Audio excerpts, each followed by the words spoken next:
नमस्कार, मैं कमलेश कबीर आपका एक बार फिर स्वागत करता हूं इस नए एपिसोड में। आज हरियाणा में जिस तरीके से नगर निगम और निकाय के चुनाव परिणाम घोषित हुए, उससे एक बात जो है वो साफ तौर से तय मानी जा सकती है कि कांग्रेस पार्टी के होश में आने से पहले ही भारतीय जनता पार्टी ने फिर बेहोश कर दिया। और इस बार आप देखिए, जिस तरीके से चुनावों के परिणाम आए हैं, अब अगर कोई पूछे कांग्रेस पार्टी को कि राहुल गांधी इस वक्त सर्जरी कर रहे हैं और जो सर्जरी चल रही है उस बीच जो चुनाव परिणाम इशारे कर रहे हैं, तो आखिर आपको कांग्रेस में क्या बदलाव देखने को मिला? अभी तो 5 महीने ही तो पहले की बात है जब हरियाणा में विधानसभा चुनाव हुए थे, और जब हरियाणा के विधानसभा चुनाव थे तो कांग्रेस पार्टी दम भरती थी कि इस बार जो है वो हुड्डा की सरकार बनेगी। उस वक्त 48 सीट आपको पता होगा, जिस तरीके से भारतीय जनता पार्टी ने जीत हासिल की, अच्छे खासे मार्जिन से हासिल की। वोट शेयर दोनों का जो है वो बराबर रहा, लेकिन इसमें बड़ा सवाल यह था कि 10 साल की एंटी इनकम्बेंसी के बाद और फिर उसके बाद में एक चर्चा का दौर चला कि कांग्रेस पार्टी अब राहुल गांधी की एक जो है वो टीम बनाई जाएगी, पुराने नेताओं को निकाला जाएगा, जिसको भारतीय जनता पार्टी की स्लीपर सेल कहा जाता है।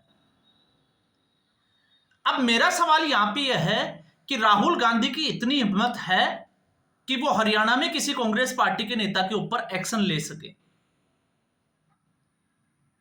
राहुल गांधी की बिल्कुल ना औकात है, ना राहुल गांधी की हिम्मत है।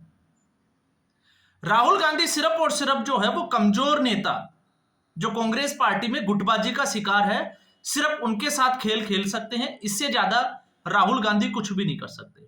और हर वीडियो में हम इसका जो है वो आकलन करते हैं। और जब मैं ये कह रहा हूं, आपको थोड़ा सा जो है वो बुरा लग सकता है अगर आप कांग्रेसी कार्यकर्ता है, लेकिन सच्चाई यही है। सर्जरी चिल्लाने से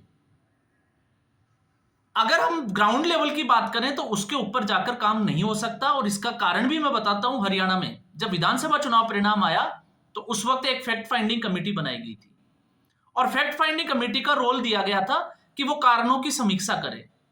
उस वक्त भी मैंने उस फैक्ट फाइंडिंग कमेटी के ऊपर ही सवाल खड़े कर दिए थे, क्योंकि उसमें एक सदस्य थे अशोक गहलोत और दूसरे थे प्रताप सिंह बाजवा।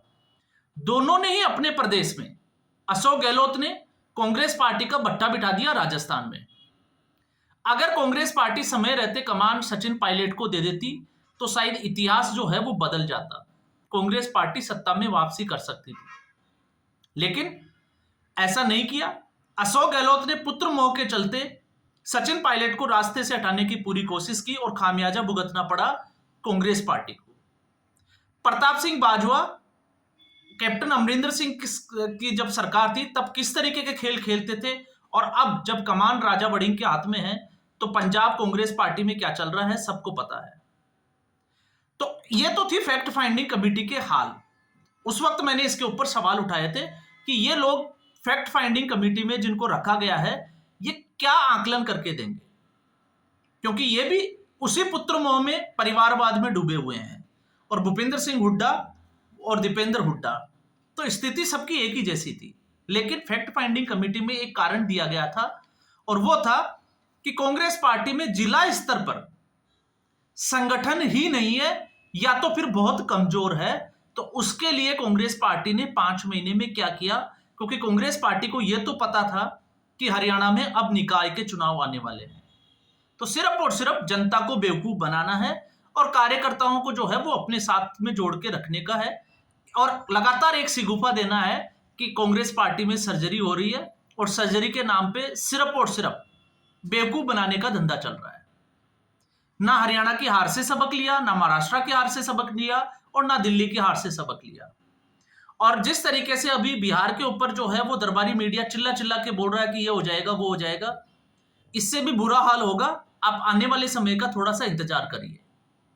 तो हरियाणा के जो विधानसभा चुनाव के बाद में जो निकाय के चुनाव थे, जिसमें 10 नगर निगम और साथ में लगभग जो है वो 30 से ज्यादा नगर पालिका, या हम कहें कि निकाय के चुनाव, भारतीय जनता पार्टी ने एक तरफा चुनाव जीता है, 10 में से 9 सीटें जीतकर, तो कांग्रेस पार्टी का सूपड़ा साफ हो गया। पिछले अगर निगम के अगर आप चुनाव देखोगे तो कांग्रेस पार्टी को एक मेयर मिला था, लेकिन इस बार वो भी नहीं है। भारतीय जनता पार्टी के पास जो है वो 7 जो है वो मेयर थे, 7 नगर निगम जो है वो भारतीय जनता पार्टी के हाथ में थे, लेकिन इस बार आंकड़ा बढ़कर हो गया 9। तो इससे आप अंदाजा लगा के देखिए कि कांग्रेस पार्टी मजबूत हुई है या कमजोर हुई है। और जहां हम भारतीय जनता पार्टी की बात करते हैं, इतनी एंटी इनकम्बेंसी के बावजूद इस तरीके की जीत, तो आप सोच सकते हैं कि हरियाणा में भारतीय जनता पार्टी का मोराल कितना हावी है। और इसका आप अंदाजा इससे भी लगा सकते हैं कि लगातार हरियाणा जो और पंजाब जो किसान आंदोलन का केंद्र रहा, धरनाजीवियों का केंद्र रहा, इसके बावजूद कांग्रेस पार्टी अच्छा प्रदर्शन क्यों नहीं कर पा रही है। आज कोई पूछे कि राहुल गांधी कहां है, आज पूछे कि अरविंद केजरीवाल कहां है, तो सब लोग आपको जो है वो गायब मिलेंगे। 2 मार्च को चुनाव प्रक्रिया संपन्न हुई थी और आज चुनाव परिणाम आए हैं। तो भारतीय जनता पार्टी ने एक रिकॉर्ड और बनाया है इन चुनाव में, और वो है फरीदाबाद की सीट से। फरीदाबाद पे भारतीय जनता पार्टी के प्रवीण जोशी ने लगभग 3,16,852 वोटों से जीत हासिल करके एक रिकॉर्ड बना दिया इस मार्जिन से जीत का, क्योंकि आज से पहले कभी भी किसी चुनाव में मेयर की इस तरीके की जीत जो है वो हुई नहीं। अब जब हम भारतीय जनता पार्टी की, तो भारतीय जनता पार्टी जहां पर जीत हासिल की उनमें पानीपत, गुरुग्राम, रोहतक, हिसार, करनाल, अंबाला, सोनीपत, फरीदाबाद और यमुनानगर। और रोहतक जब बात आती है तो रोहतक हुड्डा का गढ़ माना जाता है। विधानसभा चुनाव में भी हुड्डा के गढ़ में, जिसको जाटलैंड कहा जाता है, उसमें भारतीय जनता पार्टी ने सेंध मारी थी, और इस बार भी उसी रोहतक में भारतीय जनता पार्टी की जीत हुई है। और फिर उसके बाद में आपने देखा होगा हुड्डा का स्टेटमेंट, और स्टेटमेंट कि हम वहां पर थे ही नहीं तो हार जीत का कोई मतलब ही नहीं है, जबकि एडी से चोटी तक का कांग्रेस पार्टी ने जोर लगाया। तो क्या इस तरीके का स्टेटमेंट हुड्डा को देना चाहिए था? अगर अमूमन आप किसी कांग्रेस कार्यकर्ता से पूछोगे तो उनको भी अंदर से यह पता है कि इस तरीके का स्टेटमेंट नहीं देना चाहिए था। और कांग्रेस पार्टी क्यों नहीं है? आपने 5 महीने तक क्या किया? तो 5 महीने में क्या किया? अगर आप कांग्रेस के फॉलोवर है, कार्यकर्ता है और दरबारी मीडिया को सुनते हैं, तो सिर्फ आपको जो है वो मस्का लगाया जाता है, और दरबारी मीडिया का तो काम ही तलवे चाटना है। मैं इससे पहले भी वीडियो में 2-3 वीडियो पहले मैंने हुड्डा की बात की थी, उसमें मैंने एक फैक्ट्स बताया था कि बीके हरिप्रसाद ने जिस तरीके से नई दिल्ली में एक मीटिंग बुलाई थी हरियाणा के नेता प्रतिपक्ष को लेकर, उसमें कुमारी सैलजा भी पहुंची थी, उसमें रणदीप सुरजेवाला भी पहुंचे थे, लेकिन वो मीटिंग जो है वो 7 मिनट से ज्यादा नहीं चली। ये कांग्रेस पार्टी की सच्चाई है। आप मानोगे या नहीं मानोगे, उससे कोई फर्क नहीं पड़ता। सच्चाई हमेशा जो है वो कड़वी होती है और सच्चाई होती है। कांग्रेस जैसी पार्टी की आज स्थिति ये हो गई है कि बीके हरिप्रसाद को प्रभारी बनाया गया है और उसकी कोई सुनता ही नहीं है। रणदीप सुरजेवाला गए, कुमारी सैलजा गए, 7 मिनट के बाद वो वापस लौट के आए, और फिर उसी पार्टी के जब नेता ये कहें कि आज तक हमने ऐसी मीटिंग नहीं देखी, और फिर फोन के ऊपर जो है वो अपना सुझाव देना या रिव्यू देना जो है वो फोन पे दिया जा रहा है। और कांग्रेस पार्टी 37 सीट होने के बावजूद जो है वो अभी नेता प्रतिपक्ष का पद हरियाणा में फाइनल नहीं कर पाई है। क्यों नहीं कर पाई? गुटबाजी सबको पता है।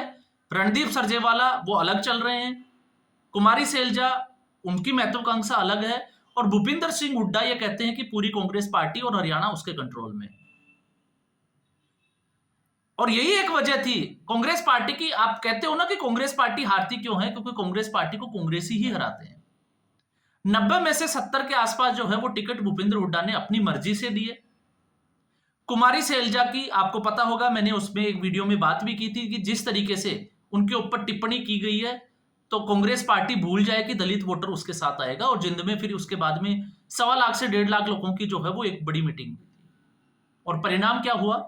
जब सब ये कह रहे थे कि हरियाणा में कांग्रेस पार्टी आएगी, कांग्रेस पार्टी का सूपड़ा साफ हो गया। तो ये भूपिंदर सिंह हुड्डा की इस वक्त की जो है वो धरातल की सच्चाई है। और उसके बाद में अगर हम देखें तो जब हम धरनाजीवियों की बात करते हैं तो विनेश फोगाट का नाम सबसे ऊपर आता है। जिस तरीके से एक ड्रामेटिक तौर पे फाइनल से पहले जो है वो डिस्क्वालीफाई हो जाना, फिर दीपेंद्र हुड्डा का नीरज चोपड़ा और दूसरे हरियाणा के जो खिलाड़ी थे जो मेडल लेके आए उनके स्वागत के लिए नहीं जाना, लेकिन विनेश फोगाट के लिए स्वागत के लिए जाना, तो ये साफ तौर से दिखाता है, और वो रोड शो करना, वो दिखाता है कि ये पूरा जो है वो पहले से ही तय था, इसका पहले से ही राजनीतिकरण हो चुका था।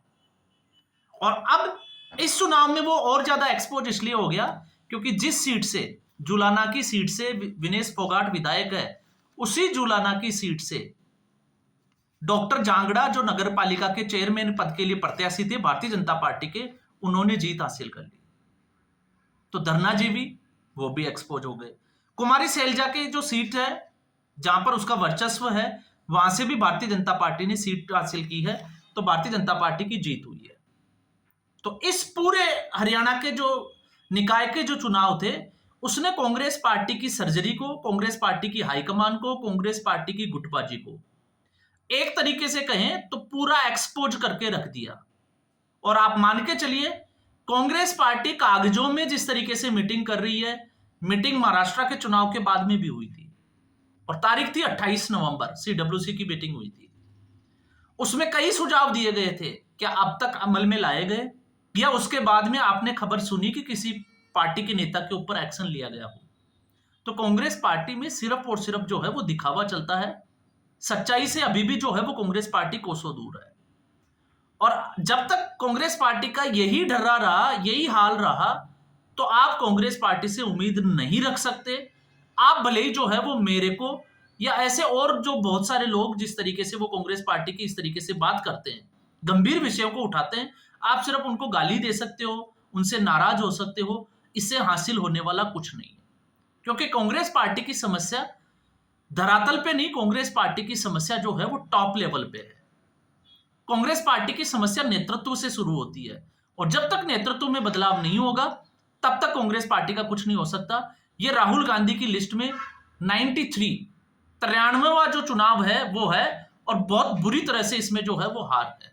आज भले ही दरबारी मीडिया जो है वो चुप बैठा रहे, लेकिन अगर कांग्रेस पार्टी कुछ अच्छा कर जाती तो मुझे लगता है कि आज वो राहुल गांधी की सर्जरी को लेके और बड़ी बड़ी बातें करते, लेकिन ऐसा मौका जो है वो मिला ही नहीं।